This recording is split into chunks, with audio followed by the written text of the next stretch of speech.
एक messaging app Telegram के बारे में बताते हैं। आप में से बहुत सारे लोगों ने टेलीग्राम का इस्तेमाल किया होगा, हो सकता है आप टेलीग्राम पर हों, इसका इस्तेमाल भी करते हों, और नाम तो नहीं तो आपने ज़रूर सुना होगा। ये व्हाट्सएप की तरह एक मैसेजिंग ऐप है। लेकिन जब आप टेलीग्राम के बारे में सोचते हैं तो आपके मन में क्या ख्याल आता है? आप सोचते हैं कि ये एक ऐसा मैसेजिंग ऐप है जो बाकियों से कहीं ज़्यादा प्राइवेसी देता है। ये भी आप सोचते होंगे कि ये वही ऐप है जहाँ पर क्वेश्चन पेपर लीक होते हैं, ये वही ऐप है जहां पर फिल्मों और वेब सीरीज की पायरेसी के लिए इसका इस्तेमाल होता है। उनके जो पायरेटेड वर्जन है वो भी टेलीग्राम पर ही आते हैं। ये वही ऐप है जहां ड्रग्स की खरीद फरोख्त भी की जाती है। ये वही ऐप है जहां पर अश्लील वीडियोस के अलग चैनल बने हुए हैं। और ये वही ऐप है जहां आतंकवादी भी अपनी जानकारियां शेयर करते हैं, ये सोचकर कि ये ऐप बिल्कुल सेफ है और ये प्राइवेसी देता है, इसलिए वो पकड़े नहीं जाएंगे। एक तरह से इस ऐप पर हर तरह के गैर कानूनी नेटवर्क काम करते हैं। मैं ये नहीं कह रहा कि सारे लोग ही ऐसे हैं, ज़्यादातर लोग तो आज भी इसको एक मैसेजिंग ऐप की तरह ही इस्तेमाल करते हैं, लेकिन इसमें बहुत सारे ऐसे काम हो रहे हैं जो शायद दूसरे ऐप्स पर ना हो पाए, इसीलिए ये ऐप इतना बदनाम हो गया। इसलिए आज सबसे बड़ा सवाल यह है कि आखिर टेलीग्राम इतना बदनाम क्यों है?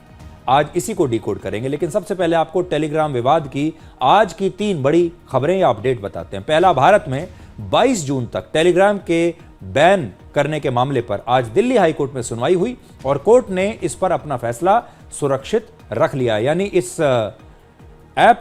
बैन को कोर्ट ने हटाया नहीं है। टेलीग्राम ने इस बैन के खिलाफ, सरकार के इस बैन के खिलाफ दिल्ली हाई कोर्ट में याचिका दी थी। 21 जून को नीट की दोबारा होने वाली परीक्षा में क्वेश्चन पेपर लीक को रोकने के लिए टेलीग्राम पर सरकार ने एक अस्थायी रोक लगा दी थी, जबकि उसके मैसेज एडिट की सुविधा को 30 जून तक के लिए उन्होंने बंद कर दिया। अब आप इसमें मैसेज एडिट भी नहीं कर सकते। दूसरा, गूगल ने टेलीग्राम ऐप को भारत में अपने प्ले स्टोर से हटा दिया है। तीसरा, इस पूरे विवाद पर टेलीग्राम के फाउंडर और सीईओ पावेल डुरोव का कहना है कि टेलीग्राम पर बैन से भारत के 15 करोड़ से ज्यादा बेकसूर यूजर्स पर बुरा असर पड़ेगा। उनकी क्या गलती है कि उनके लिए भी आपने इतनी मुसीबत पैदा कर दी? और इससे पेपर लीक की समस्या का समाधान नहीं हुआ, बल्कि अब पेपर लीक जैसे काम दूसरे सोशल मीडिया ऐप्स पर शिफ्ट हो जाएंगे, ऐसा इस टेलीग्राम के सीईओ का कहना है।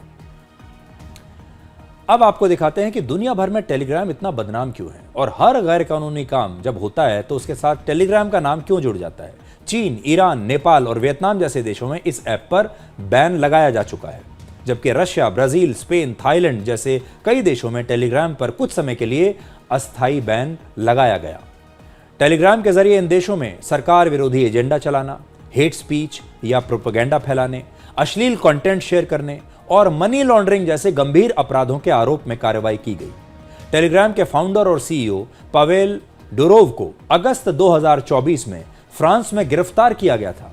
फ्रांस की जांच एजेंसियों का कहना था कि टेलीग्राम पर कुछ लोग ड्रग्स की खरीद और बिक्री कर रहे हैं, ऑनलाइन धोखाधड़ी कर रहे हैं और टेलीग्राम पर कई ऑर्गेनाइज्ड क्राइम्स इस समय हो रहे हैं, चल रहे हैं। फ्रांस का आरोप था कि टेलीग्राम इन अपराधों को अपने इस ऐप से रोकने के लिए ना तो पर्याप्त कदम उठा रहा था और ना ही पुलिस की जांच में पूरा सहयोग कर रहा था, और इसीलिए उन्होंने इसके फाउंडर को गिरफ्तार कर लिया। टेलीग्राम खुद को एक ऐसा सोशल मीडिया प्लेटफॉर्म बताता है जहां ज्यादा सुविधा और ज्यादा प्राइवेसी है। टेलीग्राम में 2 लाख यूजर्स का एक ग्रुप बनाया जा सकता है। यानी अगर आप एक ग्रुप बनाना चाहें तो उसकी जो लिमिट है वो 2 लाख है। 2 लाख लोगों का ग्रुप आप बना सकते हो, जबकि व्हाट्सएप में ग्रुप की जो मैक्सिमम लिमिट है वो है 1000। इसी तरह टेलीग्राम के जरिए प्रीमियम सब्सक्राइबर्स 4 GB तक की फाइल्स ट्रांसफर कर सकते हैं, जबकि व्हाट्सएप में सिर्फ 2 GB तक की फाइल्स शेयर की जा सकती है। आज आरोप लगाया जाता है कि टेलीग्राम अब पायरेटेड मूवीज और वेब सीरीज का अड्डा बन चुका है। अब आप एक दिलचस्प आंकड़ा और देखिए। टेलीग्राम में वीडियो पायरेसी को लेकर इसी साल अमेरिका की 2 यूनिवर्सिटीज ने एक रिसर्च पेपर जारी किया। दिसंबर 2023 से लेकर इस साल जनवरी तक के 1000 टेलीग्राम चैनल्स के विश्लेषण के आधार पर यह रिपोर्ट तैयार की गई। इस रिपोर्ट के मुताबिक इन चैनल्स में 2 लाख से ज्यादा पोस्ट्स शेयर की गई। इनमें 175 देशों की 19,000 फिल्म्स और टीवी शोज की पायरेसी की गई और इन पायरेटेड वीडियोस को, इन पायरेटेड फिल्म और टीवी शोज को 485 करोड़ से ज्यादा बार देखा गया और इससे कंटेंट बनाने वाली कंपनियों को लगभग 1,66,000 करोड़ रुपए का नुकसान हुआ। वर्ष 2024 में अमेरिका में एक और रिसर्च में टेलीग्राम के 339 ऐसे चैनल्स का विश्लेषण किया गया जिनका इस्तेमाल साइबर क्राइम के लिए किया जाता था और इन चैनल्स के 2 करोड़ 38 लाख फॉलोअर्स थे। आज पूरी दुनिया में टेलीग्राम के लगभग 100 करोड़ यूजर्स हैं, जबकि भारत में इसके लगभग 15 करोड़ यूजर्स हैं। 15 करोड़ बहुत बड़ी संख्या है।